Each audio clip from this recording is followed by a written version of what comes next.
L'Europe vit un basculement inédit. Des millions de migrants traversent mer et continent, convaincus qu'ils trouveront ici liberté et prospérité. Mais ce qu'ils trouvent, c'est l'exploitation. Et ce que les Européens subissent, c'est la dépossession. On nous répète que c'est inévitable, naturel, humanitaire, mais une question s'impose. Et si ce chaos n'était pas accidentel? Et si les migrants et habitants occidentaux étaient tous les deux les victimes d'un projet plus vaste, pensé depuis des décennies par une élite qui se nourrit du désordre? Les migrants quittent leur pays pour fuir la guerre, la misère ou la persécution. Mais en arrivant en Europe, ils sont logés dans des hôtels réquisitionnés, parfois entassés dans des gymnases, dans des conditions loin de la dignité promise. Ils deviennent dépendants des aides publiques, utilisés comme main-d'œuvre bon marché par des entreprises avides de profit. Pour certains migrants, l'Europe est un rêve, liberté, sécurité, avenir meilleur pour leurs enfants. Mais pour d'autres, c'est tout l'inverse. Ils arrivent avec la colère au cœur, avec la haine de l'Occident, nourris par des décennies de guerre, de pillage, de discours anti-européens. Beaucoup ne cherchent pas à s'intégrer, mais à imposer leur mode de vie. Ils ne remercient pas, ils exigent. Ils insultent les pays d'accueil, tout en profitant de leurs systèmes sociaux. Et cette arrogance crée des fractures profondes avec les populations locales, déjà fragilisées par la crise économique et identitaire. Voilà le paradoxe. Certains viennent avec l'envie de bâtir, d'autres avec l'intention de détruire. Et cette dualité n'est pas un hasard, car ceux qui contrôlent les flux migratoires savent très bien qu'en mélangeant espoir et ressentiment, ils sèment une bombe à retardement au cœur de l'Europe. Pendant ce temps, les habitants européens voient leurs propres sans-abri dormir dehors, leurs anciens négligés, leurs familles ignorées. Un micro-trottoir en France l'illustre. Le gouvernement met les gens à la rue, mais déroule le tapis rouge aux étrangers. Résultat, un climat de colère et de ressentiment alimenté par le sentiment d'injustice. Mais cette opposition est trompeuse, car les deux sont exploités, les migrants comme outils économiques et électoraux, les citoyens comme contribuables piégés. L'insécurité monte et chaque incident devient un prétexte pour renforcer l'état policier, des agressions, des tensions, des affrontements, et aussi de nouvelles lois, caméras, contrôle, restrictions. C'est une mécanique vieille comme le monde, provoquer le chaos pour imposer l'ordre. En Angleterre, à Portsmouth, des journalistes de la BBC ont dû fuir une manifestation accusée de mentir. À Epping, une femme a été arrêtée pour avoir hissé le drapeau national. À Londres, les habitants crient « pas dans notre quartier », tandis que les migrants répondent qu'ils ne sont pas responsables. Ce chaos n'affaiblit pas les élites, il les renforce, car plus le peuple a peur, plus il accepte d'être surveillé. Richard van Coudenhove Kalergi, fondateur du mouvement pan-européen, rêvait d'un homme nouveau, un Européen métissé, déraciné, détaché de sa culture. Ses écrits affirment que le futur européen serait celui d'un peuple mélangé, gouverné par une élite supérieure. Officiellement, on balaie ça d'un revers de main en parlant de complotisme, mais Kalergi n'est pas un complotiste, c'est un comploteur. Il fut célébré, décoré et il reçut le premier prix Charlemagne, remis aujourd'hui encore aux architectes de l'Union européenne. Et que voyons-nous aujourd'hui? Bruxelles qui veut dissoudre les nations pour une fédération, les frontières effacées, les peuples culpabilisés d'aimer leur propre culture. Kalergi avait-il seulement rêvé ou bien décrit un programme? Derrière les belles paroles humanistes se cache une logique électorale. Chaque nouveau migrant peut devenir un futur électeur. Aux États-Unis, Gavin Newsom, gouverneur de la Californie, craignait que l'ICE empêche les migrants illégaux de voter, pas les Américains, les migrants.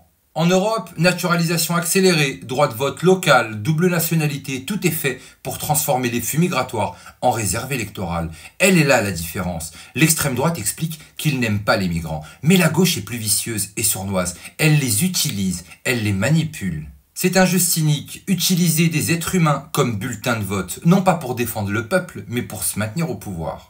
Les Européens sentent leur pays leur échapper. En Angleterre, hisser son drapeau peut valoir une arrestation. En France, les citoyens disent « on aide les migrants, mais pas nos jeunes, pas nos anciens ».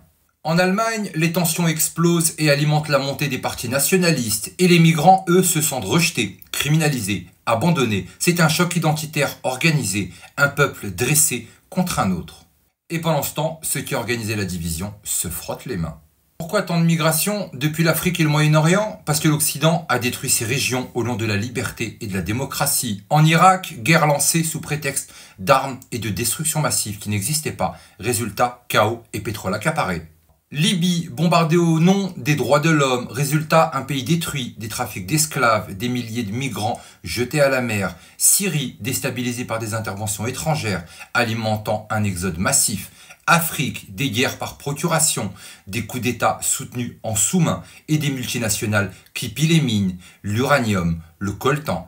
Et ensuite, on ose dire, nous allons vous aider en envoyant des rations alimentaires. Mais pourquoi ne pas laisser ces peuples cultiver leurs terres, gérer leurs ressources, construire leur avenir? Parce que la misère est un outil. Elle pousse à l'exil, elle alimente le chaos et nourrit le plan globaliste. On nous dit souvent, si les migrants viennent en Europe, c'est parce que l'Europe est allée chez eux. Et c'est vrai, la France, la Grande-Bretagne, la Belgique, l'Espagne, le Portugal ont bâti des empires coloniaux. Ils ont exploité les richesses, tracé les frontières artificielles, divisé les ethnies, installé des gouvernements corrompus. Mais ce ne sont pas les peuples d'aujourd'hui qui en sont responsables, ce sont les élites coloniales, les grandes compagnies, les banques, les rois, les présidents qui ont profité de cette spoliation. Et pourtant, c'est sur les citoyens d'aujourd'hui que retombe la facture. Car les élites utilisent le passé colonial pour imposer la culpabilité. Elles disent vous devez accueillir, vous devez payer, vous devez vous excuser. Pendant ce temps, elles continuent de piller les matières premières en Afrique et au Moyen-Orient sous couvert d'aide au développement. Les migrants, eux, arrivent persuadés que l'Europe leur doit quelque chose après des siècles d'exploitation et les habitants européens, eux, se sentent trahis car ils n'ont jamais signé ces crimes commis par les élites d'hier.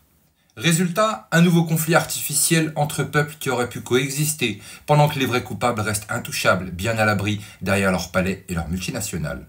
Malgré la propagande, les peuples commencent à voir clair. En Angleterre, des milliers de patriotes manifestent contre l'immigration de masse. En France, en Allemagne, les partis patriotes dépassent les partis traditionnels. Aux États-Unis, Donald Trump promet un décret présidentiel pour établir le vote sécurisé. Mais ce réveil est diabolisé. On l'accuse de fascisme, de haine, d'extrémisme. Pourtant, vouloir protéger sa maison, sa culture, sa souveraineté, est-ce vraiment de la haine ou simplement l'instinct de survie d'un peuple qui refuse de disparaître?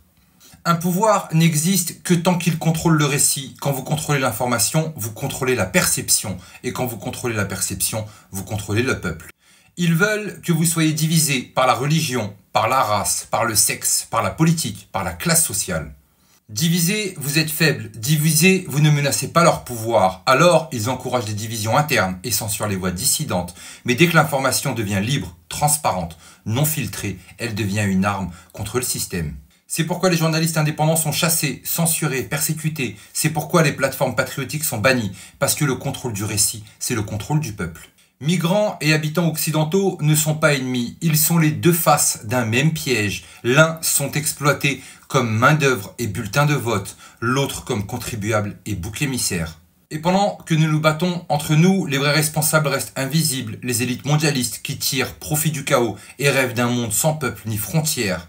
Alors la question n'est pas faut-il accueillir ou refuser les migrants. La question est allons-nous continuer à être divisés, car divisés, nous sommes faibles, mais unis, réveillés, conscients, nous devenons une menace pour ceux qui se croyaient intouchables. Mais surtout n'oubliez pas, on n'est clairement pas au bout de nos surprises.